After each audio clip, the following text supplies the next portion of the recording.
बच्चियां जाती हैं, बच्चे जाते हैं, बुजुर्ग जाते हैं, तो वहां से उतरने के बाद, अमरनाथ पे दर्शन करने के बाद तुम इतने कमजोर क्यों हो जाते हो कि तुमको हेल्पलाइन की जरूरत पड़ती है? और उस देश में जहां तुम खुद 100 करोड़ हो और तुम्हारी आबादी यहां पर 80% है, तुम क्यों इतने कमजोर हो जाते हो जब अपनी आस्था को लेके, सकारात्मक आस्था को लेके तुम इतने बलवान हो? 10 बार बता चुका हूं, मुसलमानों को समझाया नहीं समझे, 10 बार पहले बता चुका हूं और अब बता रहा हूं, एक हो, टीका लगाने से शर्माओ ना। सरदार 7 मीटर की पगड़ी पहनता है, उसको प्रॉब्लम नहीं होती, उसे गर्मी नहीं लगती। आपने अपनी धोती छोड़ दी, आपने भारतीय संस्कृति का प्रतीक, आपने अपनी धोती छोड़ दी। क्यों छोड़ दी? बुरे लगेंगे क्या? सरदार तो पगड़ी में बुरा नहीं लगता, कॉन्फिडेंस में रहता है। मुसलमान तो ऊंचे पजामे में बुरा नहीं लगता, कॉन्फिडेंस में रहता है। लेकिन आपने अपनी संस्कृति छोड़ी, आपने अपनी धोती छोड़ी। रोज नहीं पहन सकते, महीने में एक बार पहन लो।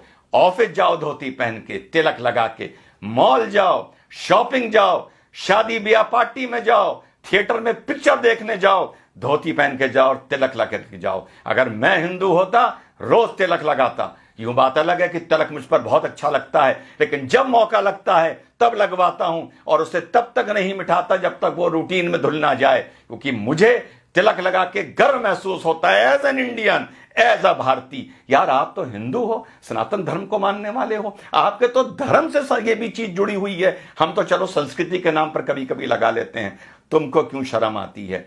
इस शर्म से हिंदू नौजवानों बाहर आओ। आपकी हिंदू महिलाएं मंगलसूत्र पहनती हैं, सर पर सिंदूर लगाती हैं, माथे पर बिंदी लगाती हैं। आप क्या करते हैं? ये अपनी निशानी बताने के लिए कि ये हम भारतीय हैं और भारतीय हमारी संस्कृति है। आपने सोचा दाढ़ी रख के इतनी बड़ी सरदार भाई बहुत हैंडसम होते हैं अंदर से, लेकिन वो कहते हैं हमें कोई नहीं मतलब, पगड़ बांधेंगे, दाढ़ी रखेंगे, हमें अपने फीचर्स नहीं दिखाने किसी को, और तब भी कितने खूबसूरत लगते हैं। मूंछ कटा के मुसलमान कोई खूबसूरत नहीं लगता, ऊंचा पजामा पहन के कोई मुसलमान खूबसूरत नहीं लगता। आपको लेकिन यह लगता है कि धोती पहनकर आप बैकवर्ड लगेंगे, आपको यह लगता है कि सर पर तिलक लगाकर आप बैकवर्ड लगेंगे, आपको यह लगता है कि चोटी रखकर आप पंडे या बैकवर्ड लगेंगे। इसको अपने वे ऑफ लाइफ में लाइए। चोटी को नहीं ला सकते तो तिलक को लाइए, धोती को लाइए। 5 मिनट 10 मिनट फालतू लग जाएं, बाजार भी जाइए, घूमने भी जाइए, तो कभी कभी महीने में 2 4 5 बार धोती पहन के जाइए। दफ्तर जाइए, तिलक लगा के जाइए। कॉलेज स्कूल जाइए, जॉब पर जाइए, तिलक लगा के जाइए।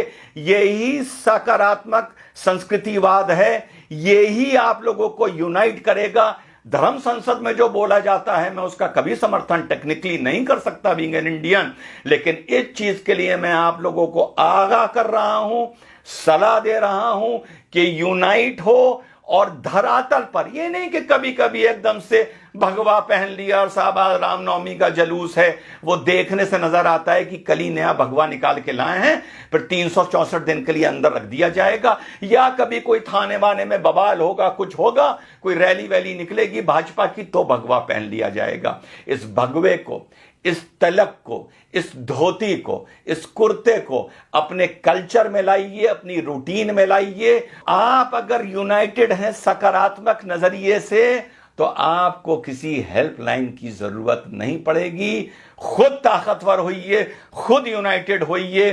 तो संदेश मेरा यही है मेरे सनातन धर्म के मानने वाले साथियों, ज्यादा मैं नहीं बोल सकता, बतौर मुसलमान बोलूंगा तो तुम ही में से 10 खड़े हो जाएंगे ये कहने के लिए कि मुसलमान में ज्यादा ज्ञान आ गया है, ये ज्यादा हमें ज्ञान दे रहा है, और 10 खड़े हो जाएंगे ये बोलने वाले कि ये भड़का रहा है, और बाकी शायद चुप हो जाएंगे और मुट्ठी भर मेरी बात समझेंगे। और यही आप लोगों का आगे जाके 50-100 साल बाद पछतावे का सबब बनेगा।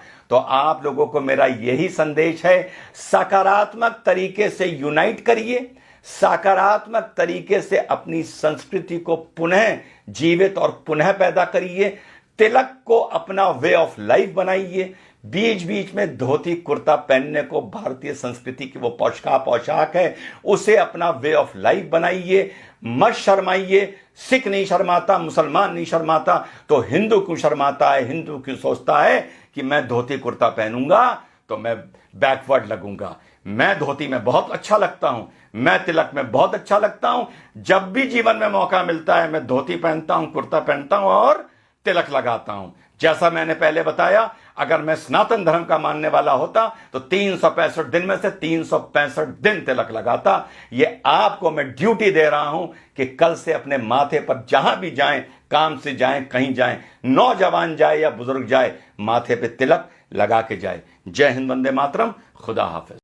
गंगाधराय शिव गंगाधराय, हर हर भोले नमः शिवाय। ओम नमः शिवाय, ओम नमः शिवाय, हर हर भोले नमः शिवाय।